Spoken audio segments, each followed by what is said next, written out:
Bismillahirrahmanirrahim. Assalamualaikum warahmatullahi wabarakatuh. Innal hamdalillah nahmaduhu wa nasta'inuhu wa nastaghfiruh wa na'udzu billahi min syururi anfusina wa min sayyiati a'malina. Man yahdihillahu fala mudhillalah wa man yudlil fala hadiyalah. Wa asyhadu an la ilaha illallah wahdahu la syarikalah wa asyhadu anna Muhammadan abduhu wa rasuluh la nabiyya ba'dah. Allahumma sholli ala Muhammad wa ala alihi wa ashabihi wa man tabi'ahum bi ihsanin ila yaumiddin. Amma ba'd. Pada kesempatan ini saya akan menyampaikan tentang hubungan YGTS dengan masyarakat. YGTS mempunyai seksi humas, hubungan masyarakat, yang dipegang oleh Bapak Subowo Mutajiz BA. Ya. Kemudian juga ada hubungan luar negeri yang ditangani oleh Bapak Daldiri SH. Mengenai hubungan masyarakat, bagaimana hubungan YGTS dengan masyarakat, sangat baik, ya. Karena memang berdiri YGTS berada dukungan sepenuhnya dari masyarakat Muslim, khususnya di daerah istimewa Yogyakarta dan sekitarnya.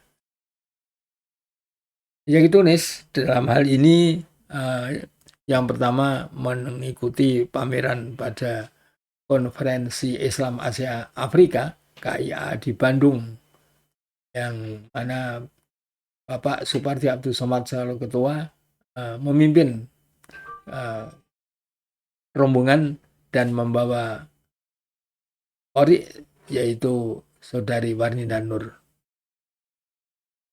Kemudian dalam event-event tertentu YGTS selalu tampil, seperti dalam gerbek pasar malam di alun-alun utara, ya, di Keraton Yogyakarta setiap bulan Maulud atau bulan Rabiul Awal, dari YGTS selalu mengadakan stand, mengadakan pameran untuk memperkenalkan YGTS dan memperkenalkan Al-Quran dalam huruf Braille. Begitulah berjalan setiap tahunnya sampai sekitar tahun 1995. Karena situasi dan keadaan penyerahan pasar malam sepertinya ada perubahan, sehingga YGTS tidak menyelenggarakan pameran lagi di alun-alun utara. Dalam MTQ nasional yang diselenggarakan setelah Orde Baru, ya, itu dari YGTS juga hadir, ya, untuk memperkenalkan tunanetra atau juga memperkenalkan tentang tunanetra kemampuannya dalam membaca Al-Quran. Itu diselenggarakan sampai terakhir tahun 74. Karena mulai tahun 1975 MTQ nasional menyelenggarakan untuk tilawah golongan tunanetra. Sehingga kesempatan itu YGTS mengikuti MTQ golongan tunanetra. Pernah mencapai kejuaraan, yaitu pada tahun 1979 sewaktu diselenggarakan di Aceh.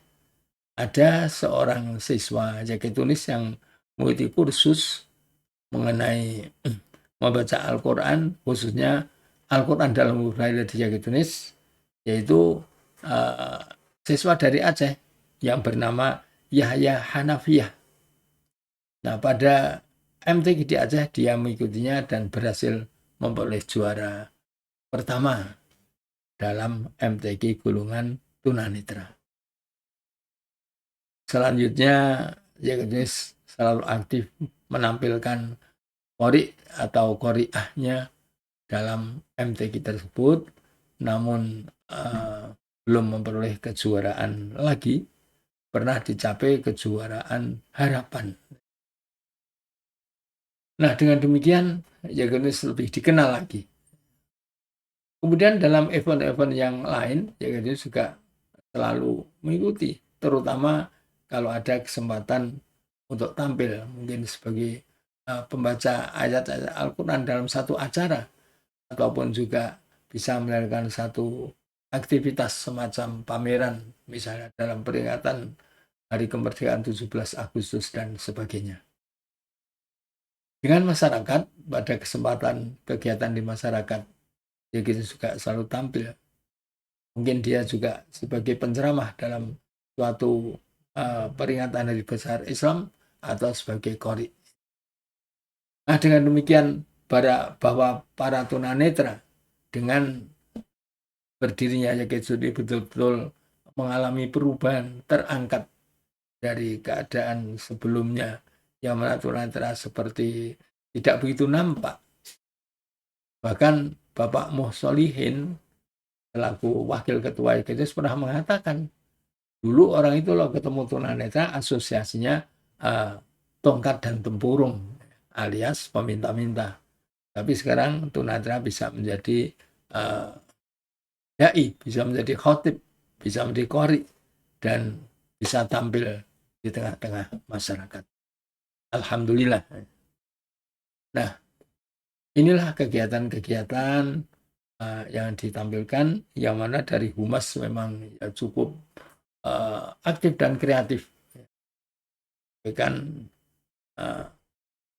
informasi tentang YK Tunis melalui harian, melalui majalah, dan sebagainya.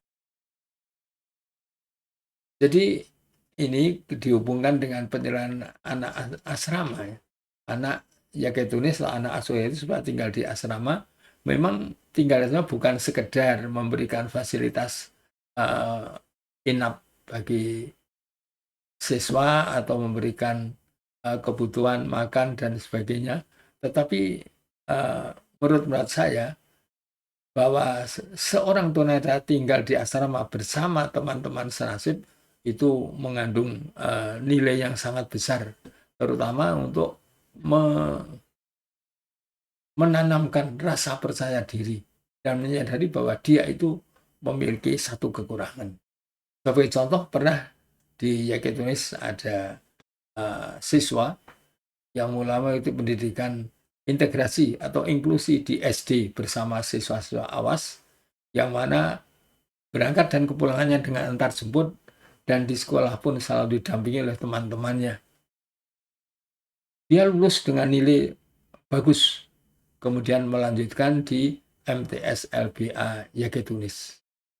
Sewaktu dia tinggal di asrama, setelah datang ke asrama, kemudian diorientasikan oleh ibu asrama, diperkenalkan tentang lokasi-lokasi, ini sebagai kamar tidur, ini ruang tamu, ruang kelas, kemudian juga bagaimana kalau ke ruang makan, ke kamar mandi, dan sebagainya. Dan ibu asrama juga memesan pada teman supaya dibantu. Nah, pada malam pertama di YK Tunis, dia mula-mula minta tolong kepada temannya untuk diantarkan ke kamar mandi. Malam harinya minta tolong lagi. Lu tadi kan sudah saya antar. Tapi saya tunanetra ya. Masa saya harus ke kamar mandi sendiri? Nah, di situ dia cuma, saya juga tunanetra. Memang semua yang tidur itu ya anak-anak asrama, siswa YK Tunis ya semua tunanetra.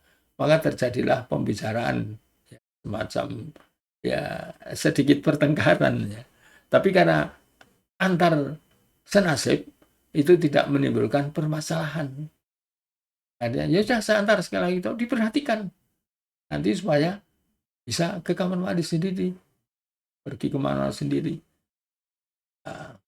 Itu adalah berhasil dia menjadi siswa yang baik dan kelulusan yang baik, melanjutkan di Madrasah Aliyah, kemudian kuliah di UI, dan sekarang menjadi guru agama PNS di Ngawi. Kemudian ada lagi pengalaman, yaitu namanya Tri Haryatmi, ya, dari daerah Sleman dekat Munjali. Dia mengikuti pendidikan integrasi atau pendidikan inklusi dari SD sampai SMA.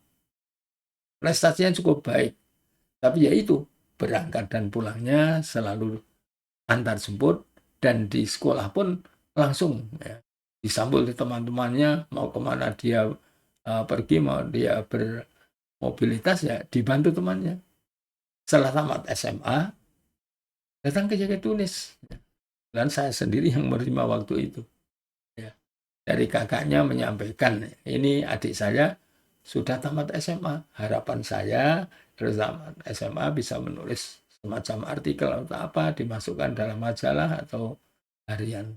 Tapi ternyata hanya membeli koran ya, di seberang jalan saja dia tidak berani. Nah ini menurut saya, harapan saya ini tidak berhasil. Dia minta pertimbangan. Maka saya sarankan untuk tinggal di asrama Yakin Tunis. Kebetulan waktu itu di Semarang ada pondok pesantren ya, yang disediakan oleh HTI, Himpunan Tunanetra Islam. Dan di sana teman saya, Ustadz Imam Syafi'i, sebagai penyelenggaranya. Ya, saya tawari untuk ikut dalam pesantren tersebut dan dia bersedia. Maka diantarlah ke Semarang. Ini kejadiannya. Waktu dia mau mandi, karena di sana itu bertempat di Karangpanas. Ya. Daerahnya sudah daerah agak naik ya, miring. Nah, itu kebetulan musim kemarau, airnya agak langka, ya, agak kurang. Ya. Jadi dia kalau mau mandi harus mengambil air dari rumah sebelah yang rumahnya terletak agak bawah. Para santri kalau mau mandi harus mengambil air dari bawah itu, di bawah, kemudian dituangkan di kolam tempat dia mondok, baru mandi. Nah, dia menyampaikan pada ibu penyelenggaranya, itu Ibu Siti Amrinah, seorang guru yang pernah bertugas di Yakin Tunis. Dia bilang, ya kalau mau mandi seperti temannya, ambil air dulu. Bu, saya ini kan tunanetra, masa harus ambil air dari jauh? Ya semua di sini tunanetra ya, bukan kamu sendiri yang tunanetra. Sudah silakan ambil air itu bersama temannya ini, gandengan dengan ini sana ambil. Maka bergandengan dengan tunanetra mengambil air ke rumah sebelah, kemudian diangkat dengan ember ke atas. Itu Ibu Siti Amrinah menceritakan bahwa dilihat ya matanya bercucuran air mata, alias dia menangis. Tapi oleh Ibu Siti Amrinah BA itu dibiarkan, memang beliau ya sudah pengalaman dalam mendidik tunanetra. Begitulah berjalan sekitar setengah bulan ya waktu itu. Nah, sepulang dari Semarang, ternyata dia punya kemandirian, kepercayaan diri yang baik dengan mobilitas yang baik karena memang sudah mendapat latihan. Ya. Di asrama Tunis, dia bisa berorientasi secara mandiri ke kamar mandi, ke kamar makan dan sebagainya. Dia berlatih dan menguasai. Akhirnya singkat cerita, kemudian dia melanjutkan belajar di UMJ. Ya. Yogyakarta, mengambil fakultas agama. Dia berangkat dan pulang ke kampus dengan naik bis kota. Dan akhirnya berhasil melalui gelar sarjana, dan setelah beberapa waktu berwata bakti di MTS LB Yakin Tunis, kemudian dapat tugas pengangkatan dari Kementerian Agama dan sekarang bertugas di Pemalang. Itulah satu contoh bahwa perlunya asrama untuk melatih. Karena tidak mungkin dilatih oleh orang awas, apalagi di rumah sendiri. Kalau ini yang melatih, menasihati, memberitahu orang awas, saya kira bisa tunanetra mungkin tersinggung, atau yang jelas itu menurut saya kecil untuk keberhasilannya. Begitulah mengenai asrama yang di Tunis. Satu lagi yang saya beritahukan bahwa sebagai anak asuh di Tunis, supaya memberikan biaya makan di Tunis. Hal ini penting walaupun ya tidak terlalu mahal. Diharapkan ya sekedar yang dimakan di rumah dibawa ke Tunis begitu, atau menurut kemampuannya. Karena juga ada pengalaman seorang siswa namanya Maridatun ya, pada tahun 1973 dia karena dari keluarga yang berkekurangan maka digratiskan, tidak dipungut biaya. Setelah dia tamat dari SLB yaitu Startup SD, maka dalam liburan yang panjang diantar ke rumah ya di daerah Solo oleh petugas dari Inggris yaitu Bapak Nasruddin. Setelah sampai keluarganya, dari keluarganya menolaknya. Dia mengatakan bahwa ini sudah tinggal di Inggris dan Inggris menerima dengan gratis alias tidak dipungut biaya. Tapi mengapa sekarang kok diantarkan pulang? Ya, dijelaskan supaya tinggal di rumah, ada liburan agak panjang ya, sebulan lebih, maka tinggal. Akhirnya dari keluarga itu dengan berbagai alasan menolaknya. Dan siswa itu dibawa oleh Bapak Nasruddin kembali ke asrama. Itulah sebabnya dari YK Tunis juga memungut biaya kepada siswa untuk melatih atau menunjukkan bahwa ada tanggung jawab keluarga. Bukan semua diserahkan semuanya kepada YK Tunis. Dan ini juga berpengaruh dalam pendidikan. Karena siswa yang digratiskan biasanya itu nanti dalam proses pendidikan dia juga kurang serius dan menyebabkan ya menimbulkan satu masalah dalam mendidik. Begitulah antara lain yang diterapkan di Yakitunis. Mudah-mudahan hal ini akan memberikan manfaat dan benar-benar bisa mengentaskan warga tunanetra menjadi orang yang dewasa, bisa hidup di tengah-tengah masyarakat dengan layak dan wajar. Kiranya yang saya sampaikan pada kesempatan ini. Terima kasih. Alhamdulillahirabbil alamin. Assalamualaikum warahmatullahi wabarakatuh.